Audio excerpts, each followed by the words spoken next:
ಎಲ್ರಿಗೂ ನನ್ನ ನಮಸ್ಕಾರಗಳು. ಆ, ಭಾಗವತ ಶ್ರೀಮದ್ ಭಾಗವತದಲ್ಲಿ ಬರುವಂತಹ ಕೆಲವು ಆಯ್ದ ಕಥೆಗಳನ್ನು ನಾನು ನಿಮಗೆ ದಿನಕ್ಕೊಂದು ಭಗವಂತನ ಕಥೆಯಲ್ಲಿ ಹೇಳ್ತೀನಿ ಅಂತ ಹೇಳಿದ್ದೆ. ಭಾಗವತ ಮಹಾತ್ಮೆಯನ್ನು ಮೊದಲು ನಾನು ನಿಮಗೆ ತಿಳಿಸಿ, ಆಮೇಲಿಂದ ಅದರಲ್ಲಿ ಬರುವಂಥ ಕಥೆಗಳನ್ನು ನಾನು ನಿಮಗೆ ಹೇಳೋಕ್ಕೆ ಇಷ್ಟವನ್ನು ಪಡ್ತೀನಿ. ಈ ಒಂದು ಏನು ಒಂದು ಅಧ್ಯಾಯ ಶುರು ಮಾಡೋಕ್ಕಿಂತ ಮುಂಚೆ ಆ ಪರಮ ಕರುಣಾಸಾಗರನಾದಂಥ ಕೃಷ್ಣನಿಗೆ ಒಂದು ನಮಸ್ಕಾರವನ್ನು ನಾವು ತಿಳಿಸುತ್ತಾ ಮುಂದುವರಿಯೋಣ.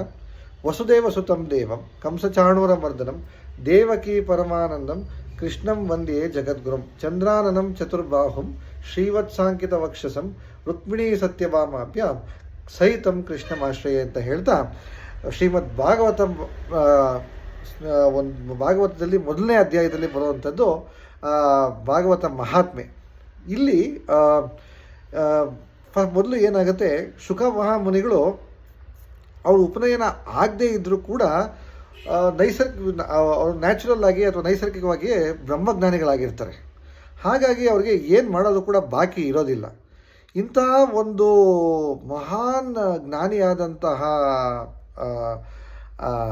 ಶುಕ ಮಹಾಮುನಿಗಳು ಆಶ್ರಮವನ್ನು ಬಿಟ್ಟು ಹೋದಾಗ ತಂದೆ ವೇದವ್ಯಾಸರಿಗೆ ದುಃಖ ಆಗುತ್ತೆ.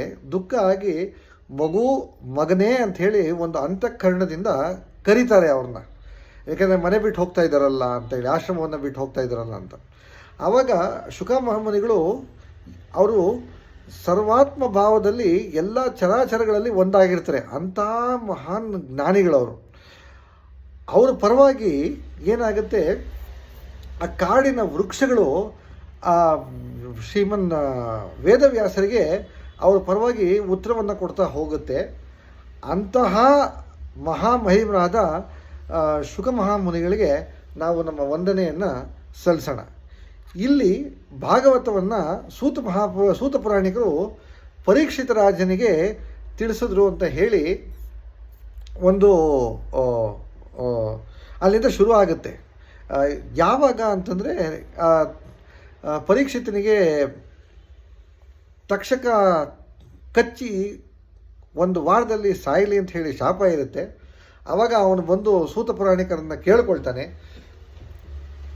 ಇನ್ನು ಒಂದು ವಾರ ನನಗೆ ಬಾಕಿ ಇದೆ, ನಾನು ಏನು ಮಾಡಿದ್ರೆ ನನಗೆ ಒಂದು ಮೋಕ್ಷ ಸಿಗುತ್ತೆ, ನನಗೆ ಒಳ್ಳೆಯದಾಗುತ್ತೆ ಅಂದಾಗ ಸೂತ ಪುರಾಣಿಕರು ಭಾಗವತ ಸಪ್ತಾಹವನ್ನು ಕೇಳು ಅಂತ ಹೇಳಿದಾಗ, ಆ ಭಾಗವತ ಸಪ್ತಾಹವನ್ನು ಕೇಳಿದಾಗ ಏನಾಗುತ್ತೆ, ಅವನಿಗೆ ಮೋಕ್ಷ ಸಿಕ್ತು ಅಂತ ಹೇಳಿ ಅಷ್ಟು ಒಂದು ಶಕ್ತಿ ಇದೆ ಇದಕ್ಕೆ ಅಂತ ಹೇಳಿ ಒಂದು ಇದು. ಈ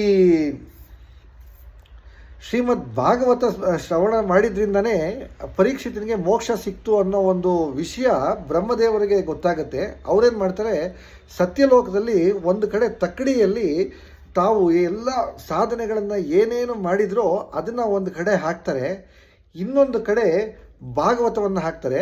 ಆವಾಗ ಭಾಗವತದ ತೂಕ ಜಾಸ್ತಿ ಆಗುತ್ತೆ.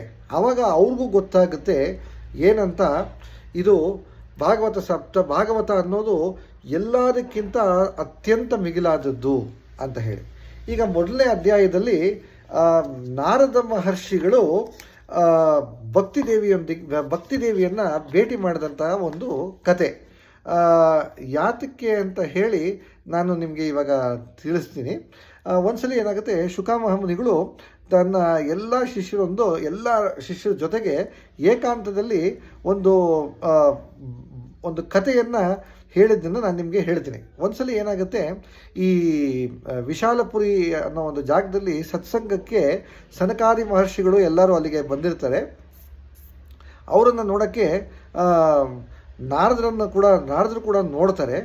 ಅಲ್ಲಿ ಸನಕಾದಿ ಮಹರ್ಷಿಗಳು ನಾರದರನ್ನು ನೋಡಿದ ತಕ್ಷಣ ಕೇಳ್ತಾರೆ, ನಾರದರೆ ನಿಮ್ಮ ಮುಖ ಯಾಕೆ ಬಾಡಿದೆ, ನೀವು ಯಾಕೆ ಇಷ್ಟೊಂದು ಚಿಂತೆ ಮಾಡ್ತಾ ಇದ್ದೀರಾ, ಇಷ್ಟು ನೀವು ಅರ್ಜೆಂಟಾಗಿ ಎಲ್ಲಿಗೆ ಹೋಗ್ತಾ ಇದ್ದೀರಾ, ಏನಾಗ್ತಾ ಇದೆ, ನೀವು ಯಾವ ಕಡೆಯಿಂದ ಬರ್ತಾ ಇದ್ದೀರಾ, ಏನಾಯಿತು, ದಯವಿಟ್ಟು ಇದೆಲ್ಲ ನಿಮಗೆ ತಿಳಿಸಿ, ಯಾಕೆಂದರೆ ನೀವು ಯಾವತ್ತೂ ಈ ಥರ ಇರೋದು ನಾವು ನೋಡೇ ಇಲ್ಲ ಅಂತ ಹೇಳಿ ನಾರದರನ್ನ ಯಾರು ಸನಕಾದಿಗಳು ಕೇಳ್ತಾರೆ. ಆವಾಗ ಏನಾಗುತ್ತೆ, ನಾರದರು ಹೇಳ್ತಾರೆ, ಎಲ್ಲ ಲೋಕಗಳಲ್ಲೂ ಸರ್ವೋತ್ತಮ ಲೋಕ ಅಂತ ತಿಳ್ಕೊಂಡು ನಾನು ಈ ಭೂಮಿಗೆ ಬಂದೆ. ಇಲ್ಲಿ ನಾನು ಪುಷ್ಕರ, ಪ್ರಯಾಗ, ಕಾಶಿ, ಗೋದಾವರಿ, ಹರಿದ್ವಾರ, ಕುರುಕ್ಷೇತ್ರ, ಶ್ರೀರಂಗ, ಸೇತುಬಂಧ ಅಂದರೆ ರಾಮೇಶ್ವರ, ಎಲ್ಲ ಅನೇಕ ತೀರ್ಥಕ್ಷೇತ್ರಗಳಲ್ಲೂ ನಾನು ಅತ್ತ ಇತ್ತ ಎಲ್ಲ ಕಡೆ ಸುತ್ತಾಡಿದೆ. ಆದರೆ ಮನಸ್ಸಿಗೆ ಸಂತೋಷ ಆಗುವಂತಹ ಯಾವ ಶಾಂತಿನೂ ನನಗೆ ಸಿಗಲಿಲ್ಲ. ಈಗೇನಾಗಿದೆ ಅಂದರೆ ಈ ಒಂದು ಏನಿಲ್ಲಿ ಅಧರ್ಮ ನಡೀತಾ ಇದೆ, ಅದರ ಸಹಾಯಕ್ಕೆ ಕಲಿಯುಗ ಕೂಡ ಇದೆ. ಇಲ್ಲಿ ಇದು ಭೂಮಿನ ಬಾಧಿಸ್ತಾ ಇದೆ. ಈಗ ಇಲ್ಲಿ ಸತ್ಯಕ್ಕೆ, ತಪಸ್ಸಿಗೆ, ದಯೆಗೆ, ದಾನಕ್ಕೆ, ಧರ್ಮಕ್ಕೆ ಇಲ್ಲಿ ಜಾಗನೇ ಉಳಿದಿಲ್ಲ. ಇಲ್ಲಿ ಬಡಪಾಯಿಗಳು ಮನುಷ್ಯರು ಬಡಪಾಯಿಗಳಾಗಿದ್ದಾರೆ. ಬರೀ ತಮ್ಮ ಹೊಟ್ಟೆಯನ್ನು ತುಂಬಿಸ್ಕೊಳ್ಳೋದಕ್ಕೆ ಅದರಲ್ಲೇ ಮಗ್ನರಾಗಿದ್ದಾರೆ. ಸುಳ್ಳು ಹೇಳ್ತಾರೆ, ಸೋಮಾರಿಗಳು, ಮಂದಬುದ್ಧಿಗಳು, ಭಾಗ್ಯಹೀನರು. ಆಮೇಲೆ ಅವ್ರಿಗೆ ತುಂಬ ಪ್ರಾಬ್ಲಮ್ಸು ಜೀವನದಲ್ಲಿ. ಹೊರಗಿನ ವೇಷ ನೋಡಿದ್ರೆ ಸಾಧು ಸಂತರು, ಆದರೆ ಒಳಗಡೆ ಮಹಾಪಾಷಂಡಿಗಳು. ಇವರು ಎಲ್ಲರೂ ಕೂಡ ಬರೀ ಸ್ತ್ರೀ ಹಿಂದೆ, ಸಂಪತ್ತಿನ ಹಿಂದೆ, ಎಲ್ಲವನ್ನೂ ಅದ್ರ ಹಿಂದೆನೇ ಹೋಗ್ತಾ ಇದ್ದಾರೆ. ಇಲ್ಲಿ ಮನೆಗಳಲ್ಲಿ ಈ ಸ್ತ್ರೀಯರು ರಾಜ್ಯನೇ ನಡೀತಾ ಇದೆ. ಭಾವ ಮೈದನರೇ ಸಲಹೆಗಾರರಾಗಿದ್ದಾರೆ. ಇಲ್ಲಿ ಗಂಡ ಹೆಂಡರಲ್ಲಿ ಜಗಳಗಳು ನಡೀತಾ ಇದೆ. ಸೊ ಹೀಗೆ ಇದೆಲ್ಲನೂ ನಾವು ನೋಡಿ ಈ ಮಹಾತ್ಮರು ಕೂಡ ಈ ಒಂದು ತೀರ್ಥಗಳಿಗಾಗಲಿ ಅಥವಾ ಒಂದು ಪ್ರತಿಯೊಂದು ಏನು ಅವ್ರು ಮಾಡೋವಂಥ ಏನು ವೇದ ಪಾಠಗಳಾಗಲಿ ಬ್ರಾಹ್ಮಣರು ಕೂಡ ಅದನ್ನು ಮಾರ್ಕೊಳ್ತಾ ಇದ್ದಾರೆ. ಇಂಥ ಒಂದು ಕಲಿಗಾಲದಲ್ಲಿ ಅನ್ನವನ್ನು ಕೂಡ ಮಾರ್ಕೊಂಡು ತಿಂತಾ ಇದ್ದಾರೆ. ಇಂಥ ಒಂದು ಘೋರ ಕಲಿಯುಗದ ದೋಷವನ್ನು ನಾನು ನೋಡ್ತಾ ಈ ಒಂದು ಏನು ಈ ಭೂಮಿಯನ್ನು ಸಂಚರಿಸ್ತಾ ನಾನು ಈ ಯಮುನಾ ನದಿ ತೀರಕ್ಕೆ ಬಂದೆ. ಅಲ್ಲಿ ಯಮುನಾ ನದಿ ತೀರ ನಿಮಗೆ ಗೊತ್ತು, ಶ್ರೀಕೃಷ್ಣನ ಸುಮಾರು ಬಾಲಲೀಲೆಗಳು ಅಲ್ಲೇ ನಡೆದಿದ್ದು ಮಥುರಾ ಮತ್ತು ವೃಂದಾವನದಲ್ಲಿ. ಹಾಗಾಗಿ ಇಲ್ಲಿ ಮುನಿವರಿಯರೇ, ಇಲ್ಲಿ ನೀವು ಕೇಳಿ, ಅಲ್ಲಿ ನಾನು ಒಂದು ಬಹುದೊಡ್ಡ ಆಶ್ಚರ್ಯವನ್ನು ನೋಡಿದೆ ಅಂತ ಹೇಳ್ತಾರೆ. ಏನಪ್ಪ ಅಂತ ಆಶ್ಚರ್ಯ ಅಂದರೆ, ಅಲ್ಲಿ ಒಬ್ಬ ಯುವತಿ, ಒಂದು ಹೆಂಗಸು, ಒಂದು ತುಂಬ ಖಿನ್ನ ಮನಸ್ಕಳಾಗಿ, ಅಂದರೆ ಒಂಥರ ಡಿಪ್ರೆಷನ್ನಲ್ಲಿ ಇದ್ದಂಥವಳನ್ನ ಒಬ್ಬಳು ಕೂತಿದ್ಲು. ಅವಳ ಜೊತೆ ಇನ್ನೂ ಇಬ್ಬರು ವೃದ್ಧ ಪುರುಷರು, ವಯಸ್ಸಾಗಿದ್ದವರು, ಏನೂ ಶಕ್ತಿ ಇಲ್ದಿರ ಅಚೇತನರಾಗಿ ಬಿದ್ದು ಜೋರಾಗಿ ಉಸಿರಾಡ್ತಾ ಇದ್ರು. ಆ ತರುಣಿ, ಆ ಯುವತಿ ಅವರಿಬ್ಬರು ಸೇವೆಯನ್ನು ಮಾಡುತ್ತಾ ಕೆಲವೊಮ್ಮೆ ಅವ್ಳನ್ನ ಎಚ್ಚರಿಸೋಕ್ಕೆ ಪ್ರಯತ್ನ ಪಡ್ತಾ ಇದ್ಲು, ಇನ್ನು ಕೆಲವೊಮ್ಮೆ ಅವ್ರ ಮುಂದೆ ಕೂತ್ಕೊಂಡು ಅಳ್ತಾ ಇದ್ಲು. ಅವಳು ತನ್ನ ಶರೀರ ರಕ್ಷಣಾದ ಅವಳನ್ನು ಕಾಪಾಡ್ತಾ ಇದ್ದಂಥ ಆ ಭಗವಂತನನ್ನು 10 ದಿಕ್ಕುಗಳಿಂದನೂ ಬರ್ತಾನ ಅಂತ ಹೇಳಿ ಅವಳು ಕಾಯ್ತಾ ಇದ್ಲು. ಅವಳ ಸುತ್ತಲೂ ಸುಮಾರು 100 ಹೆಂಗಸರು ಅವಳಿಗೆ ಗಾಳಿ ಬೀಸ್ತಾ ಇದ್ದರು. ಹೀಗಿರಬೇಕಾದ್ರೆ ಅವಳು ಪದೇ ಪದೇ ಅಳ್ತಾ ಇದ್ಲು. ಈ ಸ್ತ್ರೀಯರೆಲ್ಲ ಅವಳಿಗೆ ಸಮಾಧಾನವನ್ನು ಮಾಡ್ತಾಯಿದ್ರು. ಇದನ್ನೆಲ್ಲ ನಾನು ದೂರದಿಂದನೇ ನೋಡಿದ ತಕ್ಷಣ ನಾನು ಅವಳ ಬಳಿಗೆ ಹೋಗಿ ನಾನು ಕೇಳಿದೆ ಅವಳನ್ನು, ಯಾರು ನೀನು ಅಂತ. ಅವಳು ಕೂಡಲೇ ಎದ್ದು ನಿಂತು ಆ ಯುವತಿ ನನಗೆ ಹೇಳಿದ್ಲು, ಮಹಾತ್ಮರೇ, ಒಂದು ಕ್ಷಣ ನೀವು ದಯವಿಟ್ಟು ನಿಂತ್ಕೊಳ್ಳಿ, ನನ್ನ ಚಿಂತೆಯನ್ನು ನೀವು ದೂರ ಮಾಡಿ. ನಿಮ್ಮ ದರ್ಶನ ಮಾತ್ರದಿಂದಲೇ ಪ್ರಪಂಚದ ಸಮಸ್ತ ಪಾಪಗಳು ಕೂಡ ಸರ್ವತಾ ಸುಟ್ಟು ಹೋಗುತ್ತೆ, ನಾಶ ಆಗುತ್ತೆ ಅಂತ ಹೇಳಿ ನಾನು ತಿಳಿದಿದ್ದೇನೆ. ನಿಮ್ಮ ಮಾತಿನಿಂದ ನನ್ನ ದುಃಖವು ಕಡಿಮೆ ಆಗುತ್ತೆ ಅಂತ ನನಗೆ ಅನ್ನಿಸ್ತಾ ಇದೆ. ಹಾಗಾಗಿ ನಿಮ್ಮ ದರ್ಶನದಿಂದಲೇ ಮನುಷ್ಯನಿಗೆ ಎಲ್ಲ ಸಕಲ ಭಾಗ್ಯ ಸಿಗುತ್ತೆ ಅಂತ ನನಗೆ ಗೊತ್ತು. ಹಾಗಾಗಿ ನನ್ನ ದುಃಖವನ್ನು ಕಡಿಮೆ ಮಾಡಿ ಅಂತ ಹೇಳಿ ನಾರದರನ್ನು ಆ ಯುವತಿ ಕೇಳ್ತಾಳೆ. ಆವಾಗ ನಾರದರು ಅವಳನ್ನ ಕೇಳ್ತಾಳೆ, ದೇವಿ, ನೀನು ಯಾರು? ಇವರಿಬ್ಬರು ಪುರುಷರು ಯಾರು? ಇವರಿಬ್ಬರು ಯಾಕೆ ನಿನ್ನ ಸುತ್ತಮುತ್ತ ಇರೋ ಸ್ತ್ರೀಯರು ಅವ್ರು ಯಾಕೆ ನಿನ್ನ ಸುತ್ತಮುತ್ತ ಇದ್ದಾರೆ? ನೀ ಯಾಕೆ ಈ ಥರ ದುಃಖದಲ್ಲಿದೆಯಾ? ನೀನು ಏನಾಯಿತು ಕೇಳು ಅಂತ ಹೇಳಿ ನಾರದರು ಕೇಳ್ತಾರೆ. ಆವಾಗ ಆ ಯುವತಿ ಹೇಳ್ತಾಳೆ, ನನ್ನ ಹೆಸರು ಭಕ್ತಿ ಅಂತ. ಇವರಿಬ್ಬರು ಈ ವಯಸ್ಸಾದ ಪುರುಷರು ಯಾರಿದ್ದಾರೆ ಅವರಿಬ್ಬರು ಜ್ಞಾನ ಮತ್ತು ವೈರಾಗ್ಯ ಅಂತ ಹೇಳಿ, ಜ್ಞಾನ ಮತ್ತು ವೈರಾಗ್ಯ ಅಂತ ಇವರಿಬ್ಬರು ಮಕ್ಕಳು, ನನ್ನ ಮಕ್ಕಳು ಇವರಿಬ್ಬರು. ಕಾಲದ ಮಹಿಮೆಯಿಂದ ಈ ಕಲಿಯುಗದ ಒಂದು ಘೋರವಾದ ಒಂದು ಕಲಿಯ ಪ್ರಭಾವದಿಂದ ಇವರು ಹೀಗೆ ಜರ್ಜರಿತರಾಗಿದ್ದಾರೆ, ಅಂದರೆ ತುಂಬ ಕೃಶವಾಗಿದ್ದಾರೆ ಅಥವಾ ತುಂಬ ಸೋತು ಹೋಗಿದ್ದಾರೆ. ಈ ದೇವಿಯರು ಯಾರು ಅಂತ ನೀವು ಕೇಳಿದ್ರೆ, ಗಂಗಾ ನದಿಗಳು. ಇವರೆಲ್ಲರೂ ನನ್ನ ಸೇವೆ ಮಾಡೋಕ್ಕೆ ಅಂತಲೇ ಬಂದಿದ್ದಾರೆ. ಇಷ್ಟೆಲ್ಲ ದೇವಿಯರಿಂದ ಅವಳು ಸೇವಿತರಾಗಿದ್ದರೂ ಕೂಡ ಅವಳು ಹೇಳ್ತಾಳೆ ನನಗೆ ಸುಖ ಶಾಂತಿ ಇಲ್ಲ.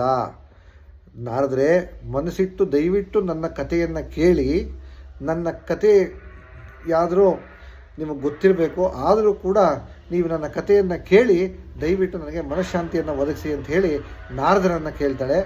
ಆವಾಗ ನಾರದರು ಹೇಳ್ತಾರೆ, ಏನು ನಿನ್ನ ವೃತ್ತಾಂತವನ್ನು ತಿಳಿಸು ಅಂದಾಗ ಭಕ್ತಿದೇವಿ ಹೇಳ್ತಾಳೆ, ನಾನು ದ್ರಾವಿಡ ದೇಶದಲ್ಲಿ ಹುಟ್ಟಿದೆ, ಕರ್ನಾಟಕದಲ್ಲಿ ಬೆಳೆದೆ, ಮಹಾರಾಷ್ಟ್ರದಲ್ಲಿ ನಾನು ಸನ್ಮಾನಿತಳಾದೆ. ಆದರೆ ಗುಜರಾತಿನಲ್ಲಿ ನನಗೆ ವೃದ್ಧಾಪ್ಯ ಬಂತು. ಅಲ್ಲಿ ಘೋರ ಕಲಿಯುಗ ಪ್ರಭಾವದಿಂದ ಪಾಷಂಡಿಗಳು ಅವಳ ಅಂಗವನ್ನು ಭಂಗ ಮಾಡಿ ಅವಳನ್ನ ಅಲ್ಲೇ ಬಿಟ್ಟರು. ಎಷ್ಟೋ ಕಾಲ ಅವಳು ಅಲ್ಲೇ ಇದ್ದ ಕಾರಣ ಅವಳು ನನ್ನ ಮಕ್ಕಳೊಂದಿಗೆ ದುರ್ಬಲನಾಗಿ ಹೋದೆ. ಆಮೇಲೆ ಅವಳು ವೃಂದಾವನಕ್ಕೆ ಬಂದಿದ್ದರಿಂದ ಅವಳಿಗೆ ತಿರ್ಗಾ ಮುಂಚೆ ಏನಿತ್ತು ಪರಮ ಸುಂದರ ರೂಪವತಿ ಮತ್ತು ನವಯುವತಿ ಕೂಡ ಅವಳು ವಾಪಸ್ಸು ಆದ್ಲು. ಆದರೆ ಈ ಎದುರಿಗೆ ಬಿದ್ದಿರೋಂಥ ನನ್ನ ಇಬ್ಬರು ಮಕ್ಕಳು ಮಾತ್ರ ಇಲ್ಲಿಗೆ ಬಂದರೂ ಕೂಡ ಅವ್ರಿಗೆ ಏನೂ ಕೂಡ ದುಃಖ ಕಮ್ಮಿ ಆಗಲಿಲ್ಲ. ಅವರು ಮುದುಕರಾಗಿ ಹಾಗೇ ಇದ್ದಾರೆ. ಈಗ ನಾನು ಈ ಜಾಗನ ಬಿಟ್ಟು ಬೇರೆ ಕಡೆ ಎಲ್ಲಾದರೂ ಹೋಗಬೇಕು ಅಂತ ನಾನು ಯೋಚನೆ ಮಾಡ್ತಾ ಇದ್ದೀನಿ. ನಾವು ಮೂರು ಯಾವಾಗಲೂ ಜೊತೆಯಾಗಿಯೇ ನಾವು ಇರೋವಂಥವ್ರು. ಈಗ ನಾನು ಇಲ್ಲಿ ಬಂದಾಗ ನನಗೆ ತಾರುಣ್ಯ ಬಂತು, ಆದರೆ ಇವ್ರಿಗೆ ಯಾಕೆ ತಾರುಣ್ಯ ಬರಲಿಲ್ಲ, ಇದನ್ನು ತಾವು ದಯವಿಟ್ಟು ನನಗೆ ತಿಳಿಸ್ಬೇಕು, ಇದಕ್ಕೆ ಕಾರಣ ಏನು ಅಂತ ದಯವಿಟ್ಟು ನೀವು ಹೇಳಿ ಅಂತ ನಾರದರನ್ನು ಅವಳನ್ನ ಕೇಳ್ಕೊಳ್ತಾರೆ. ಯಾರು ಭಕ್ತಿದೇವಿ. ಆಗ ನಾರದರು ಹೇಳ್ತಾರೆ, ಸಾಧ್ವಿ, ನಾನು ನನ್ನ ಹೃದಯದ ಜ್ಞಾನ ದೃಷ್ಟಿಯಲ್ಲಿ ನಿನ್ನ ಎಲ್ಲ ದುಃಖಕ್ಕೆ ಕಾರಣವನ್ನು ನಾನು ನೋಡ್ತಾ ಇದ್ದೇನೆ. ಯೋಚನೆ ಮಾಡಬೇಡ, ಆ ಶ್ರೀಹರಿ ನಿನ್ನ ಕಲ್ಯಾಣವನ್ನು ಮಾಡೇ ಮಾಡ್ತಾನೆ, ಅಂದರೆ ನಿನ್ನ ಉದ್ಧಾರವನ್ನು ಮಾಡೇ ಮಾಡ್ತಾನೆ ಅಂತ ಹೇಳ್ತಾರೆ. ಆಗ ಸೂತ ಪುರಾಣಿಕರು ಹೇಳ್ತಾರೆ, ಮುನಿವರಿಯರಾದ ನಾರದರು ಒಂದು ಕ್ಷಣ ಅವಳ ಕಾರಣವನ್ನು ತಿಳಿದು ನಾರದರು ಹೀಗೆ ಹೇಳ್ತಾರೆ, ದೇವಿ ಎಚ್ಚರಿಕೆಯಿಂದ ಕೇಳು, ಇದು ದಾರುಣವಾದ ಕಲಿಯುಗ. ಅದರಿಂದಾಗಿ ಈಗ ಸದಾಚಾರ, ಯೋಗ ಮಾರ್ಗ, ತಪಸ್ಸು ಇದು ಯಾವುದೂ ಕೂಡ ಇಲ್ಲಿ ಇಲ್ಲ. ಜನರು ದುಷ್ಕರ್ಮದಲ್ಲಿ ತಾವು ತೊಡಗಿದ್ದಾರೆ. ಪ್ರಪಂಚದಲ್ಲಿ ಎಲ್ಲಿ ನೋಡಿದ್ರೂ ಕೂಡ ಸತ್ಪುರುಷರು ದುಃಖದಿಂದ ಇದ್ದಾರೆ. ಹಾಗೂ ಈ ಕಾಲದಲ್ಲಿ ಬುದ್ಧಿವಂತರಾದ ಧೈರ್ಯವುಳ್ಳ ಪುರುಷರು ಜ್ಞಾನಿಗಳು ಅಥವಾ ಪಂಡಿತರಾಗಿದ್ದಾರೆ. ಇಲ್ಲಿ ಬಂದು